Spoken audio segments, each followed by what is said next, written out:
A lie I, 37M, told when I was younger has led to a friend, 37 meters, making a speech at our wedding that is now causing problems with my wife, 34F. Some names and details are changed just to be as anonymous as possible. My wife and I got married last month after being together for 4 years. I can honestly say it has been a great 4 years, and she is the only person I truly have ever loved and even considered marrying or moving in with. I proposed to her 2 years ago, and since then we've bought a house and gotten married. The background story is this. When I was younger I got into heavy drug use and I on and off used with a girl from my hometown. Never anything serious. And anyone who's been a user of any kind knows that two addicts will be in a relationship for the sake of just using together. It is what is. Her name was Jane. She slept with my friends and was in love with someone else, but I knew that and just wanted someone to get high with. I broke up with her and she died shortly after of an overdose, but everyone accepted it was suicide.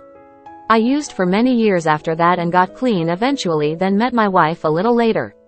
While I was still using and trying to get clean, I used the story of Jane's death to excuse my drug use or to get sympathy. I know this is really messed up, but I was very insecure and wanted attention so badly at the time. I needed people to feel bad for me instead of feeling angry at me for using. I told the story long enough that it just sorta became part of my story. I met my wife and I did tell her about Jane, but I was much more honest with her.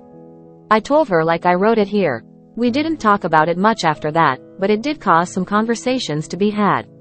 Whenever a friend from my hometown would bring it up. At our wedding, my friend Tom made a speech in which he thought it was a great idea to mention Jane's death. He basically said something along the lines of, "I'm so glad you found someone to spend the rest of your life with, man. You deserve it. Especially after all you went through and losing friends, losing Jane. I was worried about you, man. You were destroyed after she died, and I am just happy you found love again." It was really awkward, but my wife let nothing show and the reception continued on as if nothing had happened. However, that night she seemed off but said she was just tired from the day's events. Our honeymoon is in May, so we just went home afterwards. She has been pretty off in the past weeks, not angry or mean, just sort of a bit distant. I've been giving her space after asking a few times and getting excuses, but last night she finally broke down. I found her crying in our bedroom and she asked me to please be honest with her about Jane. She asked me if it was more serious than I had first presented, and it just spiraled. She wanted to know if I would have even married her if Jane hadn't died, and despite me being honest, she is doubtful. She said she wants to believe me, but she feels that my hometown friends keep presenting a different story and have done so throughout the years. She said she feels horrible for being jealous of a dead woman, and she hates the feeling she gets whenever someone brings Jane up.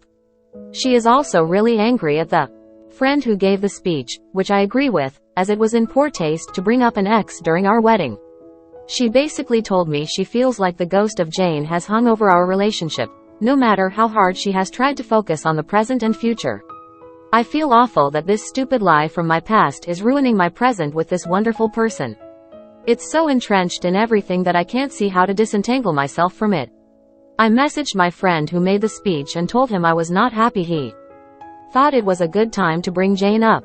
We got into a fight over it and I ended up just shouting ugly things like I didn't even care for her and to stop bringing that shit up. I don't feel great about it. How do I go about fixing this? I have been too ashamed to ever talk to anyone about it. I feel gross for using someone's death as part of my story, when we were only together a few months and were using. I feel sick that my wife has had this lingering over her and can only imagine how she feels every time someone brings it up.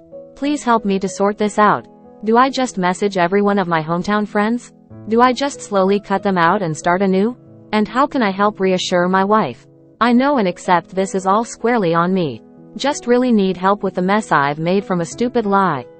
And #X200B. TLDR. I used an XGF, friend's death to gain sympathy for my heavy drug use and generally terrible behavior in my youth. It has now followed me well into adulthood. My friend made a speech at my wedding that mentioned my dead ex as a result of how impactful he thought it was. My wife is feeling very insecure. I need advice on how to handle it so people stop bringing her up to me or my wife and to come clean about how I actually felt about it at the time. And #X200B. Update. ****. Hey everyone. I want to give you guys a huge thank you. When I posted last night, I didn't get much a response and just figured this was too weird and out there of a situation for anyone to give advice on. I was surprised to check it this morning and see how many people had responded. Thank you to the former addicts who can relate and reached out. I know you all know the deep shame that comes with some of our past actions. Thank you to those who were able to give me advice without judgment. Big thank you to the user who wrote a very detailed breakdown of the situation and what I may have been feeling. It was truly spot on, and I think you should consider a career in therapy. As of right now, I have individually texted each of my hometown friends I am still close with asking if they have time for a call. I plan to come clean and tell them how it really was, as well as asking them to please stop bringing her up to me and my wife. They each had their own relationship to Jane and I respect that. I just hope they can respect my wishes going forward. Many of you asked why I hadn't already had this conversation. I think it's a fair question. My honest response would be that I was getting clean and there was a lot of encouragement on breaking away from past places and people. I used wherever I could in my hometown and with many of those people, or they were around for that time of my life. I felt that revisiting old drama was not helpful to my recovery.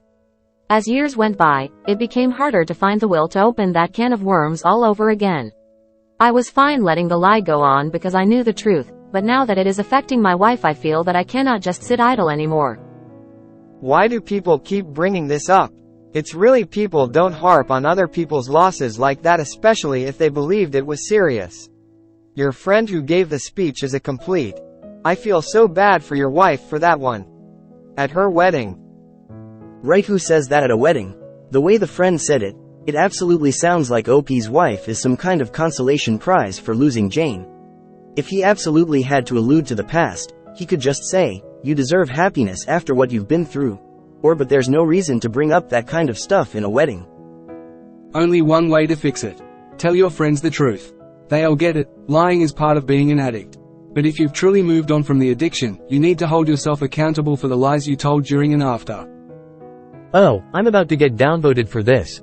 Guessing Op is significantly downplaying how much he used Jane's death as an excuse for his own problems and how that impacted his friend's understanding of the following. I used for many years after that and got clean eventually, then met my wife a little later.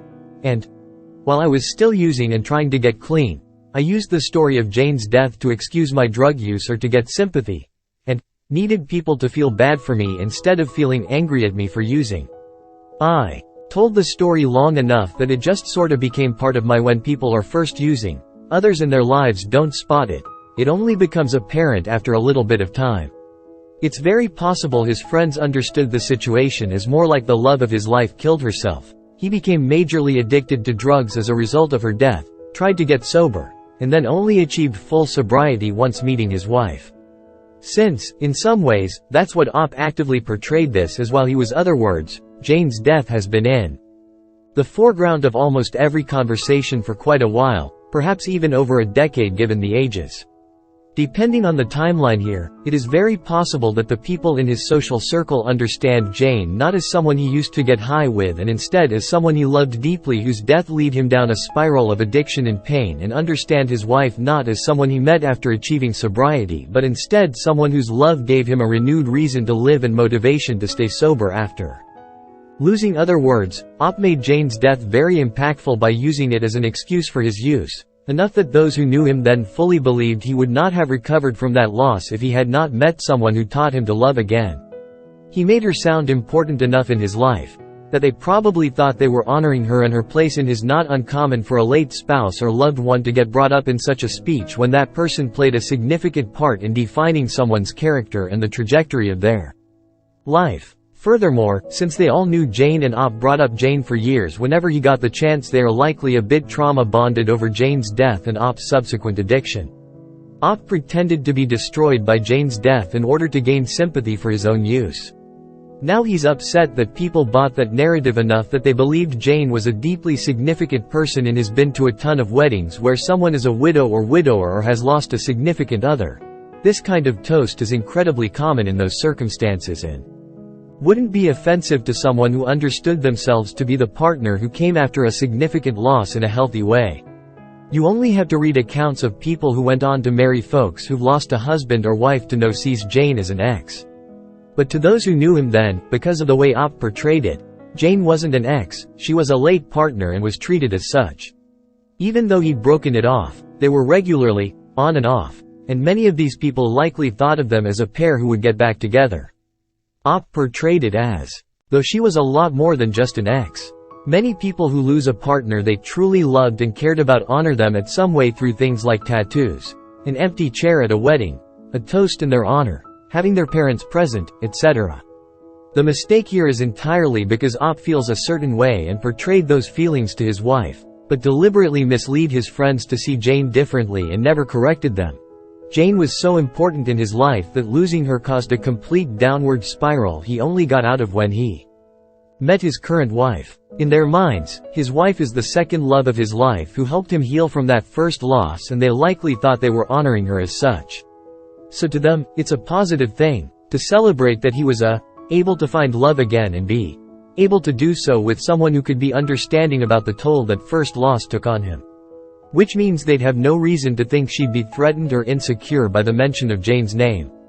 They likely think she's the one who helped him process and heal from losing Op's wife. Feels is how many people describe feeling when they date a widow or widower and the loss is not fully processed. I think the challenge here is that his friends have been thinking of this as a situation where Op lost a significant other to suicide and thus have portrayed it as such to his wife. She's now confused as to whether she should believe Op's current narrative or that of all of these other people, and Op saying that those other people are only saying these things because he deliberately lied or was disingenuous with them doesn't exactly create more. They spent years hearing that Jane was the love of his life, such that his life was derailed by her death and that his wife became his second chance at love. It's hardly surprising that that is the narrative they were celebrating at the wedding. They spent years comforting him, excusing his behavior, worrying for him, etc. And he attributed all of his mental health and substance use concerns to Jane. So for them, Jane was a significant part of his life, and this wedding is a celebration of two people coming together such that Op got a second chance at love with an understanding woman after losing his first. Other words, what Op's friend said was absolutely true from his perspective and felt true precisely because Op deliberately portrayed it that way. Op says he spent many years after Jane's death using and then getting clean, and also says he spent the entire time after Jane's death while he was using and then getting clean, attributing his behavior to Jane's death. Which means Op's friends spent many years hearing about Jane in a way that would make them think Jane was significant in his life, enough that he'd probably want her honored, share with his future wife about her, etc. It's not their fault that Op didn't actually give a fig for Jane at all and failed to ever take accountability for that or explain it. Says, it did cause some conversations to be had whenever a friend from my hometown would bring it, which means his friends have been bringing it up, repeatedly, in front of his now wife, and he never corrected them and instead let them harbor the misconceptions they hold here. In other words, Jane has been a frequent conversation topic among these friends in front of his wife, and they had no reason to think his wife was uncomfortable with it or had been told a different version of the story than the one Op deliberately told them to garner attention and sympathy. If Op deliberately talked about Jane to get attention and sympathy, it's hardly surprising that they thought Op would want Jane talked about at an event where the attention was on. Way to fix this is to be honest with his friends. And if they don't forgive him for years of deceit, for manipulating someone's death to make it about him, for continuing to lie about it for over 4 years while sober, or at least not correct them every time they brought it up in front of him, etc., that's a consequence of his own actions. He should also apologize to his wife for not correcting his friend's assumptions sooner and for giving the mic to someone he knew didn't actually know him that well because he spent years deceiving that person. Which means being honest about what he did to cause his friends to see Jane as more than he sees. He was actually honest with his wife about the depths he went to portray Jane as significant to these other people for years. I think she'd get why his friends see him that way. He may have been honest with her about the fact that Jane wasn't significant, but this reads like he significantly downplayed the reasons his friends think she was significant. The problem is, I've repeatedly lied to everyone else but you, hardly instills trust. At this point he has to take ownership of that and accountability for that enough to say, I haven't been good friends to these people for years. I haven't been honest with them for years, while using and while sober, and I shouldn't have allowed them to stand up at my wedding and pretend they knew me well when the person they know is the manipulative I was while using. I understand they inadvertently hurt you because they don't actually know me or who I am, and that this is entirely a consequence of me deliberately misportraying myself to friend didn't do anything wrong. They attended the wedding for the person Op pretended to be for years and gave a speech that would have been entirely appropriate if Op was actually the person he pretended to be, the person who loved Jane and defined the majority of his adult life based on her loss. The problem is he isn't, and now his wife, who has seen him present very differently, is confused about who is being honest with calling it a lie. But it's not just a single lie. It's something he repeated over and over for years such that it became a defining part of his identity. He's just upset because the person he pretended to be to his friends is so incongruent with the person he is telling his wife he is that when he gets his wife and his friends in the same room, he can't present as both without being outed.